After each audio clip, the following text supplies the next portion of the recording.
A vida que nós temos diante de nós é a vida de Isaque. O capítulo 26 é um capítulo que apresenta a história desse homem de Deus de uma maneira tão singular nas Escrituras Sagradas. Ele e a sua esposa agora são chamados por Deus para irem, andarem e abençoar como seu pai também havia abençoado com o pai das nações, que é Abraão. Mas a história de Isaque é muito interessante nesse capítulo 26.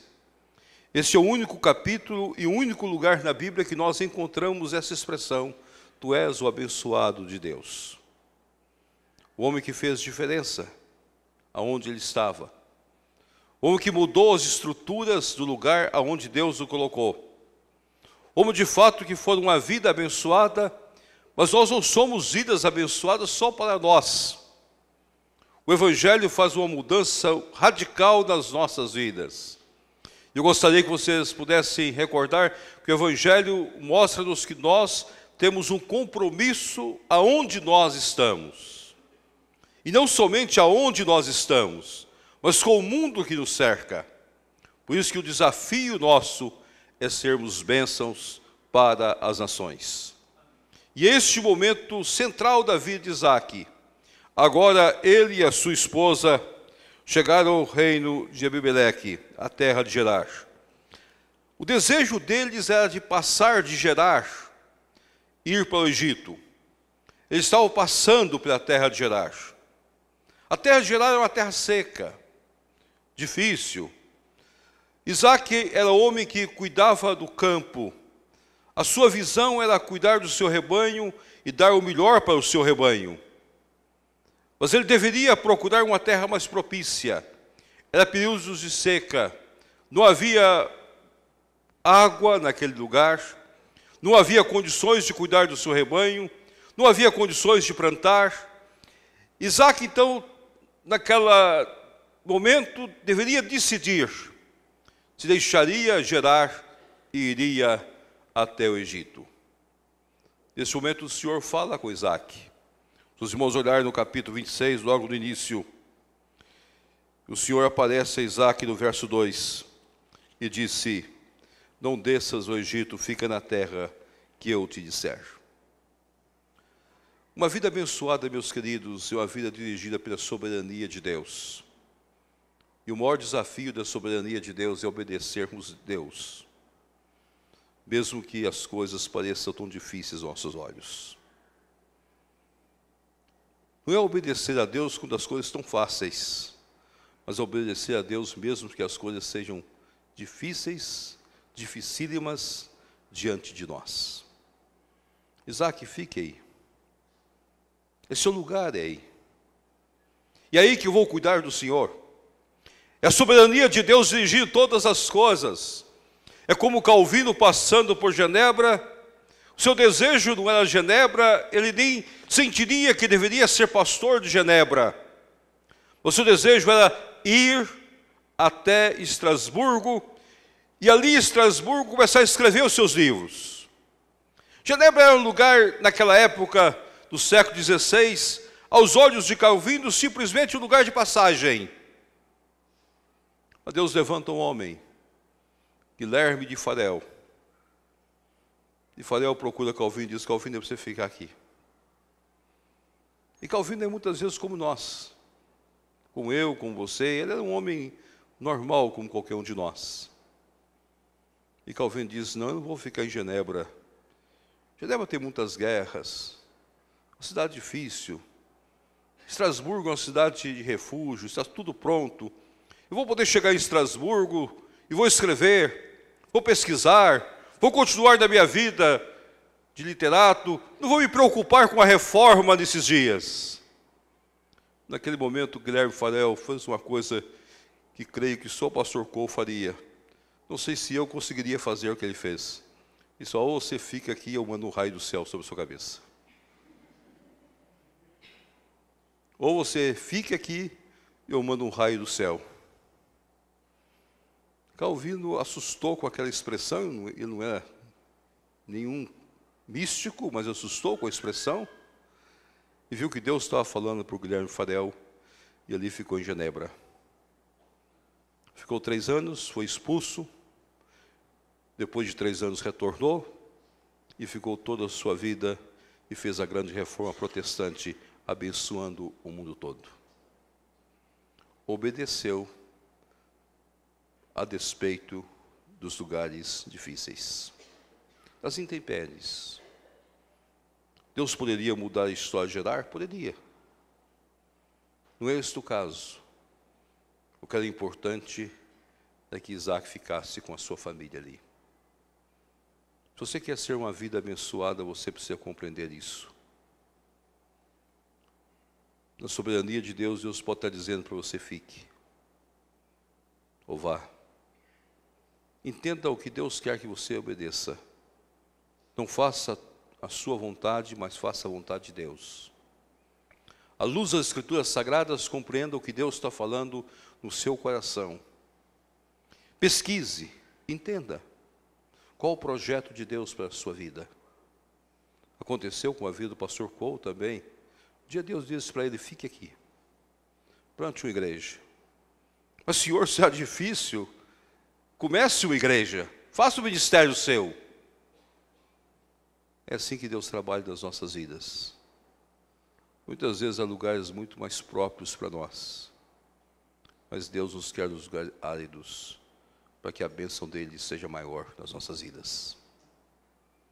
Gerar seria um lugar em que Isaac iria ser o homem abençoado por Deus. Tu és o abençoado do Senhor. A segunda coisa que nós aprendemos é que, logo que Isaac ali ficou, Isaac deveria estar pronto a lutar contra o pecado. Meus amados, na soberania de Deus, o pecado vai estar sempre nos assediando. Não há lugar aonde nós podemos fugir que o pecado não virá sobre nós. Ele nos cerca. O desafio nosso de uma vida é uma vida santificada diante de Deus. Eu quero que os irmãos olhem nos versos sagrados, verso 6. Isaac, pois, ficou em Gerar. Perguntando-lhe os homens naquele lugar a respeito de sua mulher, diz: é minha irmã. Pois temia dizer a minha mulher, para que dizia ele com os homens do lugar: não me mate por amor de Rebeca, porque era formosa de aparência. Aqui está um dos problemas sérios. Isaac era um homem casado com uma mulher muito bonita. Se você não quer passar nenhum problema, case com uma mulher muito feia. Isaac tinha uma mulher linda ao seu lado. E essa mulher despertou o interesse dos homens de Gerar. E agora Isaac ficou com medo de ser morto por aqueles homens. Era um teste diante de um homem que deveria confiar mais em Deus. E diante desse drama, a resposta de Isaac foi muito clara: é minha irmã. Ele mentiu. A grande luta para nós termos uma vida abençoada por Deus é lutarmos para vencermos o pecado. É ter uma vida santa com Deus. Aonde Deus o colocar, não importa se seja aqui, se seja acolá, aonde Deus tem o colocado, você tem que lutar contra o pecado. E das formas mais claras e muitas vezes subliminares, o pecado vai aparecer diante de você. Vai vir sobre a sua vida. A história registra que quando Lutero estava traduzindo a Bíblia para o alemão, período da Reforma, foi um dos períodos mais difíceis da vida de Lutero. Lutero sentiu que ele não ia conseguir terminar um texto. E um dia Lutero, totalmente desanimado, querendo jogar o texto fora, querendo parar do seu trabalho, era como se tivesse a grande vitória do inimigo sobre a vida de Lutero. A sua esposa observava aquela situação. E um dia pela manhã, sua esposa fez uma coisa inusitada. Ela vestiu, para aquela época, uma roupa fúnebre, simbolizando que alguma coisa havia acontecido, alguma morte havia acontecido. Lutero, quando olhou a sua esposa vestida daquela maneira, perguntou para ela o que estava acontecendo. Ela respondeu: Lutero, estou vestindo assim porque o seu Deus morreu. Nosso Deus morreu. Você perdeu o ânimo, perdeu a disposição. A Bíblia em alemão vai mudar a história da reforma e vai dar condições para que a reforma se espalhe pelo mundo todo. Porque o ponto central da reforma é a Bíblia na mão de cada pessoa, na própria língua de cada um. Por isso nós nos preocupamos com missões para a distribuição da Bíblia na língua de cada povo, para que cada povo possa dizer: Jesus Cristo é o Senhor das nossas vidas. Naquele momento Lutero acordou. Continuou a tradução. E a língua em alemão não só deu a estrutura de uma Bíblia para que o povo pudesse ler na sua própria língua, mas estruturou a língua alemã.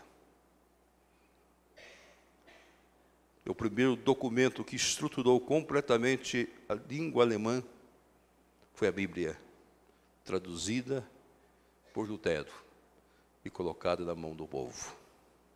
Uma vida abençoada. Que enfrentou o pecado. E por isso ele escreveu: Castelo forte é nosso Deus.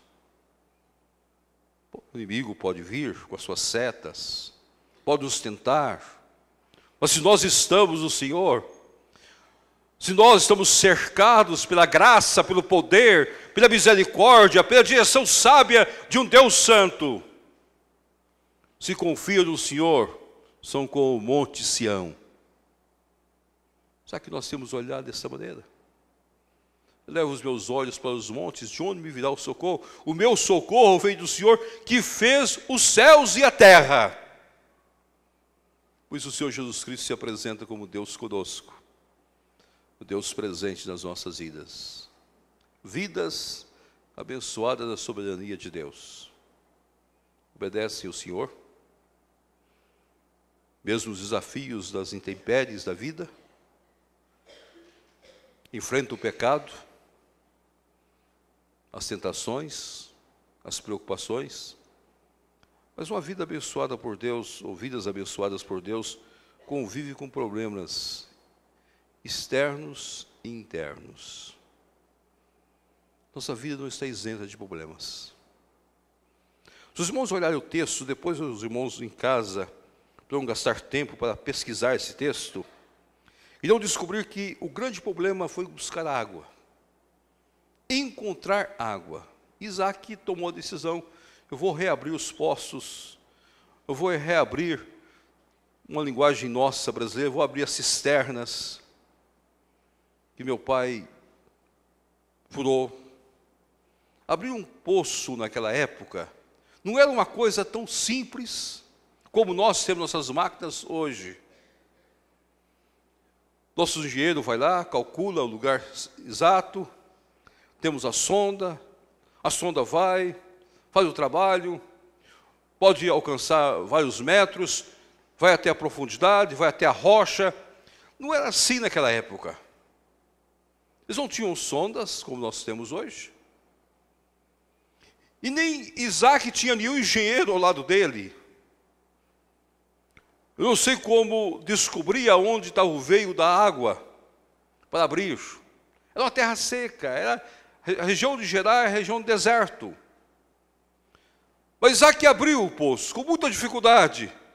Quando termina de abrir o poço, quando termina de descobrir que havia água, o verso 19 fala: cavaram os servos de Isaac no vale e acharam um poço de água nascente.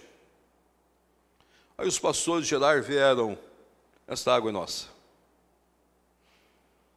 O que você ia fazer se alguém fizesse isso com você? Você trabalhasse, mas alguém chegasse para você e falasse: isso é nosso. E agora? Aí você ia falar: eu vou contratar um bom advogado, eu vou discutir meu direito, eu posso gastar 20 anos, 30 anos, mas eu não entrego para você. Meus netos podem te entregar, mas eu não vou entregar. Não foi isso que Isaac fez. É de vocês? Olha o verso 20. Esta água é nossa, chamou o poço Ezeque. Verso 21. Então cavaram outro poço. Então, se é de vocês, fique. Eu vou cavar outro poço. Isaac simplesmente disse, fique com o poço. É isso que vocês querem? O que nós entendemos é que uma vida abençoada por Deus, ao enfrentar os problemas externos, ela quer paz aonde ela está. Ela quer viver em paz. A Bíblia Sagrada nos ensina em Romanos, se depender de nós, tende paz com todos. Se depender de mim, eu vou ter paz com as pessoas. Eu não estou vivendo em lutas, porque eu vivo debaixo das bênçãos de Deus. O Deus que deu este poço, o Deus pode dar outro poço e cavar outro poço. E os irmãos vão olhar isso. Eles cavaram outro poço. Então cavaram outro poço, verso 21. E também por causa deles contenderam. Chamam de Sitma. O que faz Isaac agora no verso 22? Partindo dali, cavou ainda outro poço. Eu vou vencer esse povo pela canseira. Eles podem tomar um poço, podem tomar dois, eu vou cavar o terceiro. Quem é da região rural sabe buscar água para o gado é uma das coisas mais preciosas possíveis. E sentir que o gado está precisando de água e você começa a cavar e encontra água e não pode servir o seu gado, é um desafio.